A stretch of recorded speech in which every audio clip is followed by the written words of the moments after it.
congregation housed in the historic St. Andrew's Rectory. Like those who lived in the rectory over 100 years ago, it is our mission to serve the St. Andrew's community while also celebrating its past. In this virtual showing, we explore the talents of 17 unique artists.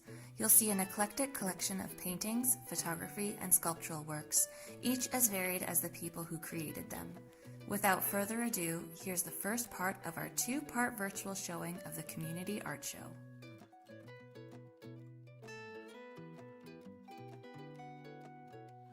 I didn't really start revisiting my art until I was about in my 50s. I did it because I had a difficult knee replacement surgery, and I was very sleep compromised, and a friend came over and suggested I try painting to pass the time and to relax.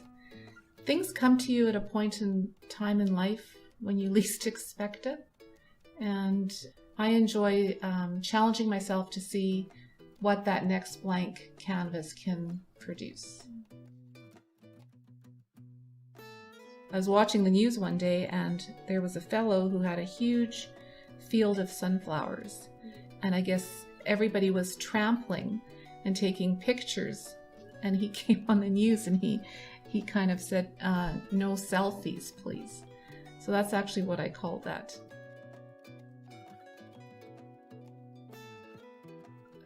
And the other one with the old, I guess, farmstead or house is just an example of how the horizon in Manitoba goes on forever and ever. If you travel out west, you'll see mountains or something, but you know, when we see the sky, we see it. It's just that flat prairie look, right, that we get in Manitoba and in Saskatchewan. It's that bright blue color that you see, and then the other painting is basically the sunflowers enlarged, you know, with their heads hanging over due to the weight, you know. And to me, that is Manitoba. Well, I started taking some paint night things with friends, and that was on canvas. And I'm still interested in canvas, but I find I'm not as inspired to paint on canvas. Very interesting. I don't know why. Almost like I'm a bit bored with that. I'd rather take something with its character already, like the window frame, and then add something to it to make it unique and different. That's actually off an old barn at my father-in-law's house that was just falling apart and dilapidated. So we took it down, and I grabbed a few of the tin shingles, and I thought, well, I'm on kind of a farm, and so then that led to the inspiration for the rooster. Yeah. And then I think this is a piece of barn board from that same barn. I thought it would be neat to kind of draw a picture of what that barn may have looked like in its day when it was standing. So that's kind of the inspiration for the little picture of the barn there. We're surrounded by the trees and a little pathway with an old kind of barbed wire fence and post. So that was from a yard sale where a lady was getting rid of the windows, and I happened to spot them. So I bought those and thought, what am I going to do with this? So I brought them home, and for the first time in many years, I was able to plant one of my favorite flowers, which are gladiolas. And they just started blooming, and this beautiful yellow off-white one bloomed. And I thought that might look really cool on that window. So I just decided to go outside and look at that gladiola and start painting it. So it was relatively quick, but I really like that piece because it's one of the first ones I did.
I'm very inspired, I guess, by peace, love, 60s era, and that comes out a lot in my arts. I do have other styles as well, but another style that I really like to play with is acrylic pours, which is pretty neat. Like, you can get some pretty cool effects. So I did actually start doing some pour painting parties, I guess in 2019. I started doing it in seniors' homes as well, and I did it at the residence where my grandma lived. And they all had totally different pieces that they created, and, you know, they were proud of their pieces at the end. So it was pretty cool. So yeah, I hope to do more of that once things get back to normal. Yeah, that one, I started with the colors. I did a few canvases in this kind of similar style with those colors, and they sat for a while, and I wasn't sure what to do with them yet. And then all of a sudden it just came to me, and I was like, yeah, okay. So I did the mandala with the Om on that one, and I ended up using that piece in my first art calendar, which was 2020. And I decided to do like kind of inspirational captions on them as well. So yeah, that one ended up being Go Within. That is an interesting story about this one too. So Transcendence, the title for that one came 100% inspired by my meditations. More recently, I've been kind of delving into more feminine power and that kind of thing. So it's taking on a totally new meaning for me now. What I did, I started with the center of it, because the center was originally the background. It was all blending kind of together, right? And this purely happened by accident. It's like an optical illusion. When you have it on the wall and you walk away from it, it seems to get brighter. Oh. Yeah, it's pretty neat. I got into photography for display probably about 5-6 years ago, when I received a new camera and, you know, camera equipment. So it was kind of a new thing for me, even though, you know, I always liked taking pictures, but I wasn't really serious about it. But I'd go out in the field and take maybe up to the park or somewhere like that, and I'd take a series of maybe 200 or 250 shots. Out of the 200 or so photos, there might be 3 to 5 that I really liked. The latest ones I've been doing that people really seem to like are the ones that are superimposed. And for instance, that's the halfway tree at McGregor, and that's the blood moon. So I superimposed the moon into the tree. And that came from a suggestion of a friend as we were on our walk through the Seine River. I had a feature on my camera that makes it look like it's black and white, or it makes it look like it's taken at night, but actually it's taken in the daytime. You see the shadow on the ground. And then this one, the Seine River walk along the Seine River, just the colors just stood out, especially the blues and things. So I inserted the moon in that one too as well. I feel like this is sort of a culmination of a lot of the skills that I had put together as I learned, and it was challenging to learn because there wasn't anyone to learn from per se. I found a YouTube video that helped me with the main technique, the looping, called gimping, and that I kind of went from there, looking at old pieces, getting ideas, trying things out. But I put this together. As I said, I got a bunch of hair donations, a lot of them from my colleagues at Lower Fort Garry when I worked there as a student, and this piece is made from their hair, including mine. I think it's 8 women that are represented here, and a nice diverse array of colors, different types of flowers, and just whatever I felt like doing. And I had a lot of fun with it. Took a long time.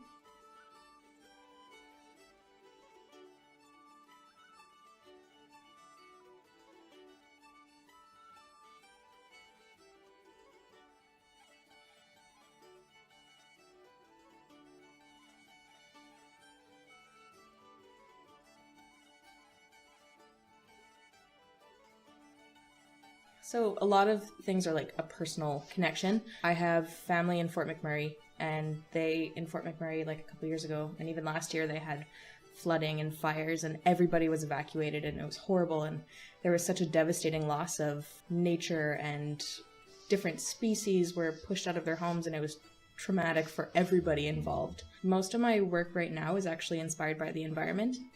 and climate change and man-made issues that we've created for ourselves that we now have to kind of unwind and figure out how to solve. This one is really about deforestation and pushing species out of their natural habitats and making them flee. So like leaps and bounds is like a playful way of saying, hey, they're actually running for their heckin' lives. It's an umbrella holder, so it kind of goes through the different phases of extreme weather. Any reason that you would possibly have to use an umbrella is what this one was based off of. So we've got like some crazy like brain-like clouds on it, and everything was just freehand carved in. Didn't really have a plan for this one, just went for it.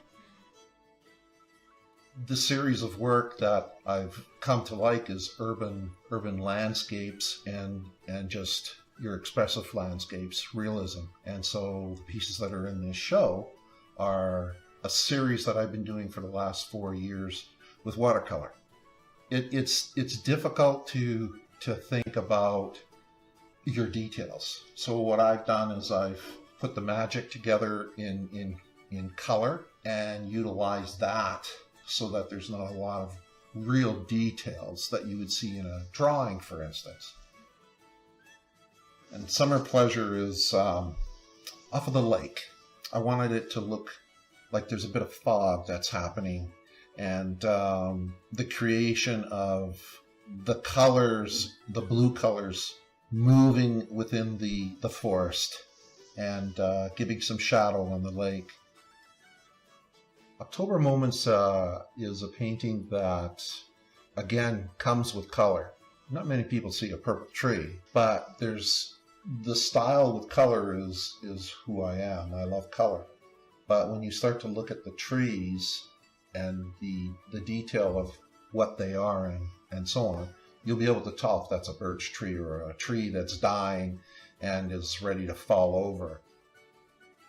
I've always found nature a part of the peace that I have within me, and that I wanted to generate that through color, through the position of a certain tree. Just make the decision that, okay, this rock is going to be here in this waterfall. Why? Because I want to.